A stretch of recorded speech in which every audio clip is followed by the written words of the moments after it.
He went to Paris. The conference was wrecked. His hopes for some kind of major deal with the Soviets were destroyed along with it.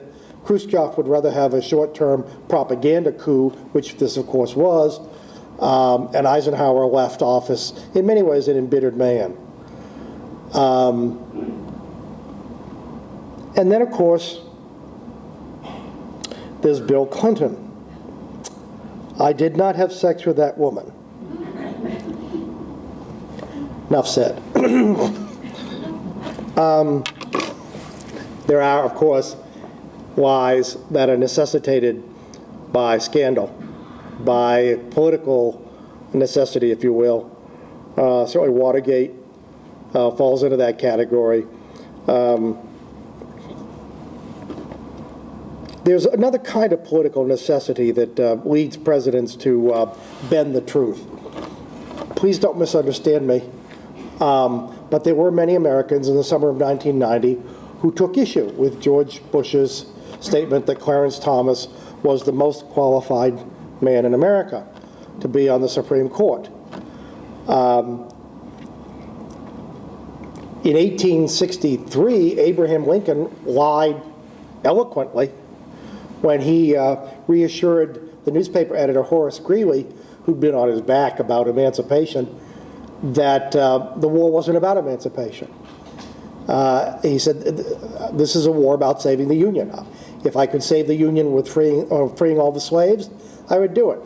If I could save the Union without freeing a single slave, I would do it.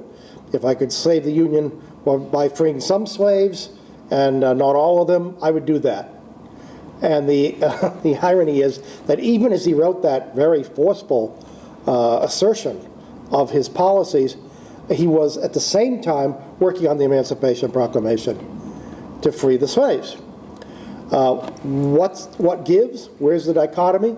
Very simple. Politically, he had no way of knowing whether Northern armies would sustain a policy of emancipation. His own leading general, George McClellan, had told him they wouldn't, that if you go ahead and make this war about freeing slaves, the armies will melt away. Lincoln had to take that into consideration, along with the behavior of the border states, Kentucky, Missouri, Maryland. So he is weighing the pros and cons. Political necessity, moral imperative, military requirement, and he's literally speaking out of both sides of his mouth, but very eloquently, because he's Lincoln. And I think probably, arguably, of necessity. And finally, you had the kind of political necessity where you tell a lie with a straight face, and no one really believes it at the time, and historians certainly don't believe it. Franklin Roosevelt in 1937, he's fresh off this enormous, overwhelming victory over Alf Landon, the governor of Kansas. He carried all but 2 states. He is the most powerful of presidents, and of course the great danger is hubris, believing that you can do anything. And what he decided to do was to remake the Supreme Court, which had throughout his first term frustrated him by striking down one piece of legislation after another that constituted his New Deal. The fact is, he used to talk about the 9 old men. Well, the fact is, they were 9 old men, and they were very conservative, and they were hostile to the ideas of the New Deal. But guess what? Under the Constitution, they were playing their role. So what happened was sometimes FDR had uncanny political instincts. But once in a while, even great natural politicians screw up. Ronald Reagan demonstrated this when he decided to go to Bitburg to visit a cemetery that, as it turned out, had interred there members of Hitler's SS. And he absolutely refused to cancel the visit, not only because he was stubborn, but because he had made a pledge to Chancellor Kohl of Germany. And anyway, but I mean, the fact of the matter, and that also came after an overwhelming re-election. That is when presidents are most vulnerable. It's not when they're at 23% in the polls. It may very well be when they're at 75% in the polls. In any event, FDR decided he would pack the court. Well, he didn't call it packing the court, and he had to come up with a rationale. So he went on national radio, and he told the country of his concern for the overwork and the great stress and the strain that was being imposed on these elderly gentlemen who were having trouble keeping up with the workload of the court. And he proposed to make their lives easier by appointing one additional justice for everyone who was 70 and over who refused to retire. Well, nobody believed it.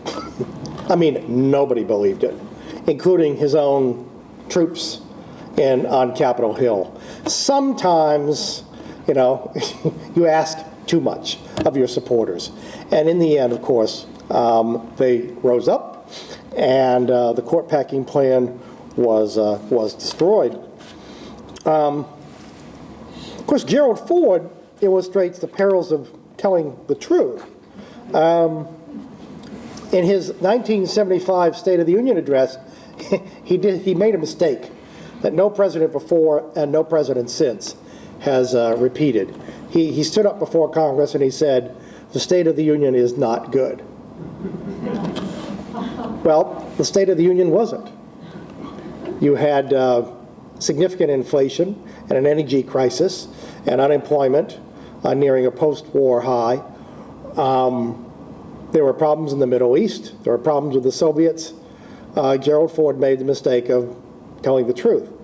And I can assure you it's not become a habit among presidents since.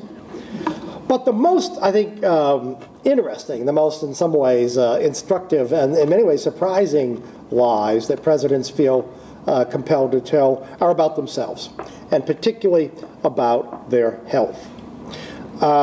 These days, the health of politicians, think of Fred Thompson's cancer, John McCain's cancer, Rudy Giuliani's cancer, Dick Cheney's heart problems.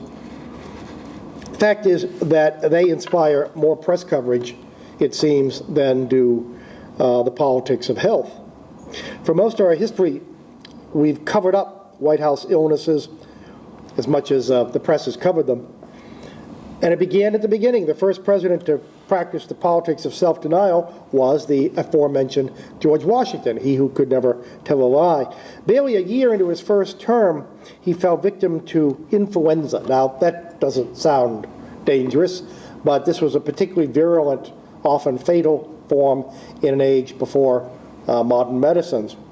Fearing the consequences of public disclosure, the president had an executive secretary. His name was William Jackson. So he did what modern presidents do. He summoned the leading physician in Philadelphia in secret, a man named John Jones. We don't know exactly what course of treatment Jones and his colleagues prescribed for the illustrious patient. We do know that the leading treatment in the 18th century for congestion of the lung was turnip broth. Inevitably, rumors leaked out, and something close to panic overtook the city. Jefferson wrote, "You cannot conceive the public alarm on this occasion." By the way, Jefferson himself was in bed with one of his crippling migraine headaches. When after 4 anxious days Washington's fever broke, no one was more relieved than the slavishly pro-administration Gazette of the United States. It printed on the front page, "From all let grateful incense rise." In the autumn of 1863, at a time of even greater peril to the nation's survival, Abraham Lincoln contracted an apparent case of smallpox. Saying no one is supposed to know, those around the president's bedside labeled his complaint a mild attack of varioloid, 19th century word for smallpox. Complete recovery was expected if the president took to his bed, which he did. Characteristically, he found humor in his predicament. Remember, he had been beset by office seekers for 2.5 years by that point, his worst part about the presidency. And when he was told that his disease was highly contagious, he said, "Good, at last I have something I can give everyone."